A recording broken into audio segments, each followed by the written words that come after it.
আমার প্রিয় বন্ধুরা, আজ আমরা পরম পুরুষ শ্রী রামকৃষ্ণের মুখনিসৃত অমৃত বাণী ও কথা পাঠ করব। যদি আপনাদের ভালো লাগে তবে একটা লাইক, কমেন্ট ও সাবস্ক্রাইব করে দেবেন। দক্ষিণেশ্বরে অবস্থানকালে ন্যাংটা পঞ্চবটির বৃক্ষতলে আসন করিয়া অবস্থান করিতেন এবং পাশে ধুনি জ্বালাইয়া রাখিতেন।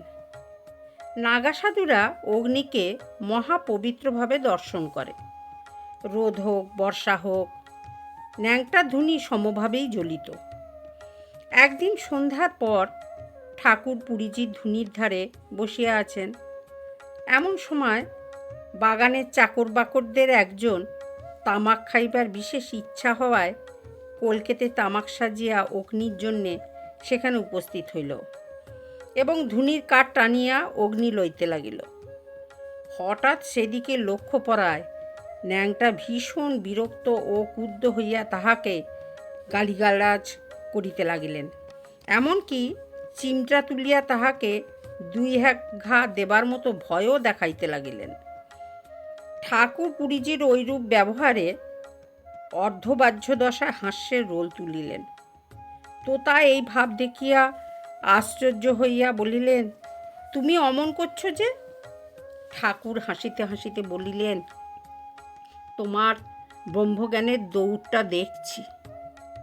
এই মুখে বলেছিলে ব্রহ্মভিন্ন দ্বিতীয় সত্তা নয়, জগতে সকল বস্তু ও ব্যক্তি তাহারই প্রকাশ, আর পরক্ষণেই সব ভুলে মানুষকে মারতে উঠেছ। তাই হাসছি যে মায়ার কি প্রভাব। তোতা ওই কথা শুনিয়াই গম্ভীর হইয়া কিছুক্ষণ চুপ করিয়া রহিলেন। পরে ঠাকুরকে সম্বোধন করিয়া বলিলেন, ঠিকই বলেছ, ক্রোধে সকল কথা বাস্তবিকই ভুলিয়া গিয়েছিলাম। ক্রোধ বড় পাজি জিনিস। আজ থেকে আর ক্রোধ করব না। ক্রোধ পরিত্যাগ করলুম। ন্যাংটার নিকটে একটা জলপাত্র অর্থাৎ লোটা, একটা সুদীর্ঘ চিমটা এবং আসন করিয়া বসিবার জন্য একখণ্ড চর্মমাত্র রাখিতেন এবং একখানি মোটা চাদরে সর্বদা নিজ দেহ আবৃত করিয়া রাখিতেন। লোটা আর চিমটেটা ন্যাংটা নিত্য মাজিয়া ঝকঝকে রাখিতেন। ন্যাংটার নিত্য ধ্যান অনুষ্ঠান দেখিয়া ঠাকুর একদিন তাহাকে জিজ্ঞাসা করিয়া বসিলেন, তোমার তো ব্রহ্মলাভ হয়েছে, সিদ্ধ হয়েছ, তবে কেন আবার নিত্য ধ্যানাভ্যাস করা? ন্যাংটা ইহাতে ধীরভাবে ঠাকুরের দিকে চাহিয়া অঙ্গুলি নির্দেশ করিয়া লোটাটি দেখাইয়া বলিলেন, কেমন উজ্জ্বল দেখছ? আর যদি নিত্য না মাজি মলিন হয়ে যাবে না? মনও সেরূপ জানবে। ধ্যানাভ্যাস করে মনকে ওইরূপ নিত্য না মেজে ঘষে রাখলে মলিন হয়ে পড়ে। তীক্ষ্ণ দৃষ্টিসম্পন্ন ঠাকুর গুরুর কথা মানিয়া লইয়া বলিলেন, কিন্তু যদি সোনার লোটা হয় তাহলে তো আর নিত্য না মাজলেও ময়লা ধরে না। ন্যাংটা হাসিয়া স্বীকার করিলেন, হ্যাঁ তা বটে। ন্যাংটা বুঝিয়াছিলেন ঠাকুরের মন বাস্তবিকই সোনার লোটার মতো উজ্জ্বল। গুরু শিষ্যে এইরূপ আদান প্রদান ইহাদের ভেতরে প্রথম হইতেই চলিত। ঠাকুর বাল্যকাল হইতেই সকাল সন্ধ্যায় করতালি দিতে দিতে এবং সময়ে সময়ে ভাবে নৃত্য করিতে করিতে হরিবোল হরিবোল, হরি গুরু, গুরু হরি ইত্যাদি উচ্চস্বরে বারবার কিছুক্ষণ বলিতেন। বেদান্ত জ্ঞানে অদ্বৈতভাবে নির্বিকল্প সমাধি লাভের পরও নিত্য ঐরূপ করিতেন। একদিন পঞ্চবটিতে পুরীজির নিকট অপরাহ্নে বসিয়া নানা ধর্মকথা প্রসঙ্গে সন্ধ্যা হইল। সন্ধ্যা সমাগতা দেখিয়া ঠাকুর বাক্যলাপ বন্ধ করিয়া করতালি দিয়া ওইরূপে ভগবানের স্মরণ মনন করিতে লাগিলেন।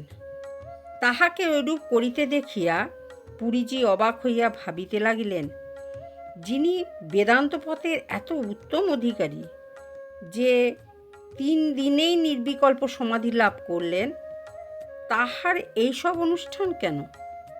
প্রকাশ্যে বিদ্রূপ করিয়া বলিয়াও ফেলিলেন, আরে কিউ রুটি ঠকতে হো। ঠাকুর শুনিয়া হাসিয়া বলিলেন, আমি ঈশ্বরের নাম করছি আর তুমি কিনা বলছো আমি রুটি ঠুকছি।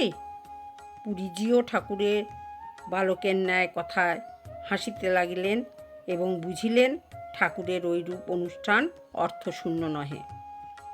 পুরীজির পশ্চিমী শরীর, রোগ অজীর্ণ শরীরের শতপ্রকার অসুস্থতা কাহাকে বলে তিনি তাহা কখনো জানিতেন না।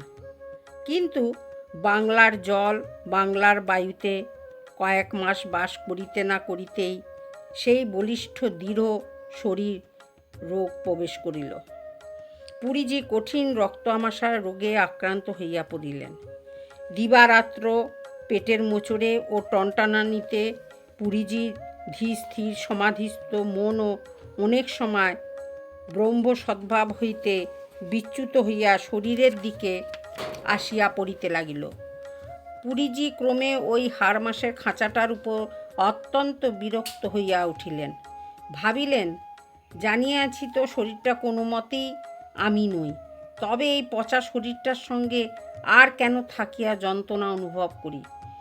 এই গভীর রাত্রিকালে গঙ্গায় এটা বিসর্জন দিয়া এখনই সব যন্ত্রণার অবসান করিব। বন্ধুরা, আজ এই পর্যন্ত। আবার আমরা আগামীকাল পড়ব। আপনারা শুনবেন, কিন্তু খুব ভালো লাগবে, মন প্রাণ আনন্দে পরিপূর্ণ হয়ে যাবে। জয় ঠাকুর, জয় মা, জয় স্বামীজি।